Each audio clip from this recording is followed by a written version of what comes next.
तो generally guys जब भी आप विंडोज 11 को फ्रेश इंस्टॉल करते हैं या मान लीजिए कि आपने कोई नया पीसी या लैपटॉप लिया है, तो सबसे पहला काम आप क्या करते हो, ज़रूरी सॉफ्टवेयर को इंस्टॉल कराते हैं, लाइक ब्राउज़र है, ऑफिस है, एंड उसके बाद जो भी आपका काम है उस हिसाब से आप उसका इस्तेमाल करते हैं। अब ये कुछ हद तक तो ठीक है, लेकिन कुछ ऐसी भी ज़रूरी चीज़ें हैं जो आपको इमीडिएटली करनी होती है अपने विंडोज़ 11 में, ताकि प्रॉपर आप उसका यूज़ ले सको और आपको एक बेहतर सिक्योरिटी मिले, परफॉर्मेंस मिले और विंडोज़ 11 को एंजॉय करने का अलग ही मज़ा मिले।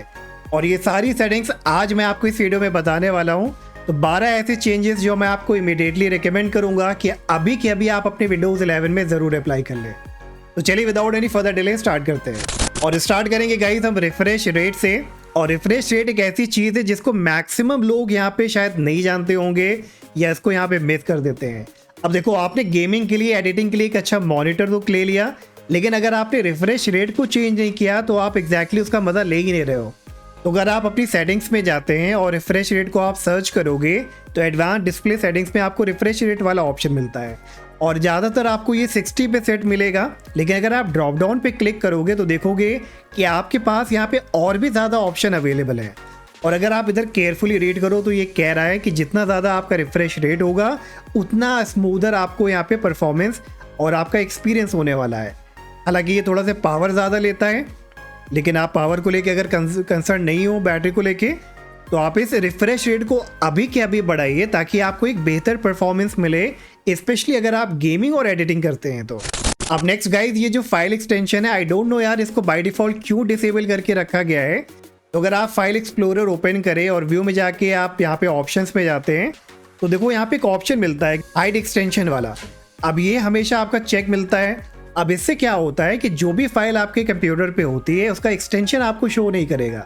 तो इमेजिन करिए कि अगर आपको किसी ने ईमेल पे कोई पीडीएफ फाइल सेंड करी तो आपने उसको पीडीएफ समझ के डाउनलोड कर लिया। अब क्योंकि आपको इसका एक्सटेंशन नहीं दिख रहा है तो पॉसिबल है कि किसी ने इसका लोगो चेंज कर दिया हो और ये एग्जैक्टली .pdf की जगह .exe फाइल हो। तो अगर आपने इसको रन करा दिया तो इनडायरेक्टली आप अपने से ही एक मैलवेयर को यहाँ पे रन करा रहे हैं। तो हमेशा रिकमेंडेड होता है गाइस कि आप इस ऑप्शन को इनेबल रखिए ताकि आपको प्रॉपर पता चले कि कौन सी फाइल आप यहाँ पे ओपन कर रहे हैं या कौन सी फाइल आप डाउनलोड कर रहे हैं। अब इसके बाद गाइस जो नेक्स्ट मैं आपको सेटिंग डिसेबल करने के लिए बोलूँगा वो है इनहैंस पॉइंटर प्रिसिशन। तो अगर आप अपने विंडोज सर्च पे क्लिक करोगे, सर्च करोगे इनहैंस पॉइंटर प्रिसिशन, तो ये सेटिंग आपको मिल जाएगी। अगर आप इस सेटिंग्स में आते हो तो मोस्टली चांसेस है कि आपका ये यहाँ पे चेक्ड होगा और इनेबल्ड होगा। अब इनहैंस पॉइंटर प्रिसिशन बेसिकली क्या करता है, ये एक्सेलरेट करता है आपके पॉइंटर को, कर्सर को। तो जितना ज़्यादा तेज़ आप मूव करोगे अपने माउस को उतनी तेज़ी ये भागेगा, जितना स्लो करोगे उतना स्लो काम करेगा। तो अगर आप गेमिंग करते हो तो ये बिल्कुल भी रिकमेंडेड नहीं कि आप इस ऑप्शन को यहाँ पे इनेबल करके रखें। जनरली मैं भी उतना गेमिंग नहीं करता, लेकिन फिर भी मैं इसको यहाँ पे ऑफ करता हूँ। मुझे नहीं समझ में आती ये सेटिंग। तो अगर आपके एंड पे ये इनेबल है तो सेटिंग्स पे आइए और इसको यहाँ से अनचेक कर दीजिए। अब नेक्स्ट है गाइस विंडोज़ 11 के अनवांटेड प्रमोशंस। अब ये तो कोई भी नहीं चाहता होगा कि आपके विंडोज़ 11 में फालतू के एडवर्टीजमेंट, प्रमोशन वगैरह हो। तो उसके लिए आपको क्या करना है, सेटिंग्स में आइए, प्राइवेसी एंड सिक्योरिटी में जाइए और जनरल सेक्शन में जब आप क्लिक करोगे या रिकमेंडेशन के नाम से अगर शो करता है तो आप इस पर क्लिक करोगे तो यहाँ पे देखो ये 4-5 ऑप्शन आपको मिलता है। आप इसके बारे में पढ़ भी सकते हो, बिना पढ़े भी आप इसको यहाँ से डिसेबल करो। 1 by 1 सबको आपको टॉगल ऑफ करना है।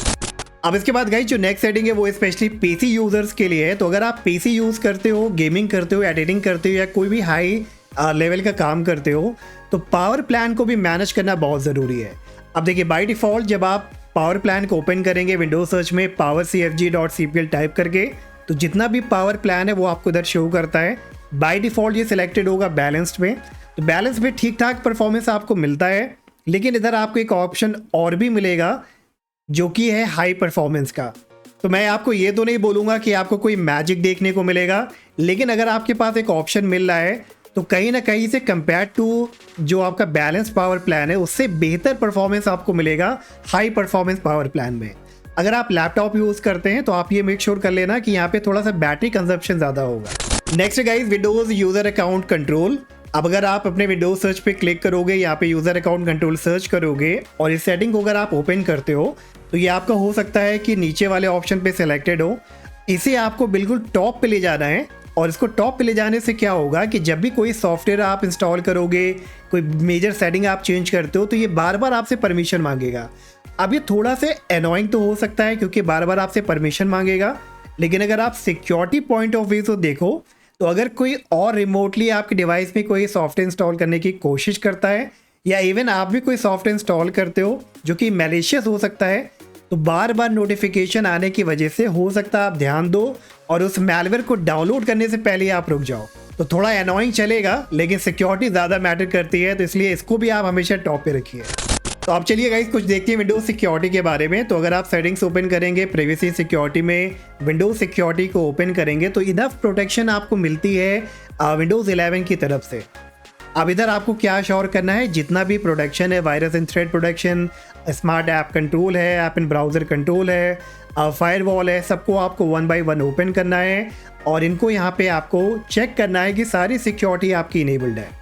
और इसी में गाइज एक और सेटिंग्स मैं आपको रिकमेंड करता हूँ। अगर आप डिवाइस सिक्योरिटी में जाओगे तो आपको कोर आइसोलेशन वाली एक मेमोरी इंटीग्रिटी की यहाँ पे सिक्योरिटी मिलती है।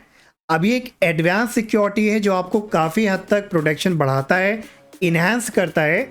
लेकिन अगर आप गेमिंग करते हो और अगर आपको FPS ड्रॉप का प्रॉब्लम आ रहा है, परफॉर्मेंस का प्रॉब्लम आ रहा है, तो यार बहुत लोगों ने नोटिस किया, इवन मैंने पर्सनली नोटिस किया है, इसे डिसेबल करने से आपका परफॉर्मेंस काफ़ी हद तक बूस्ट होता है।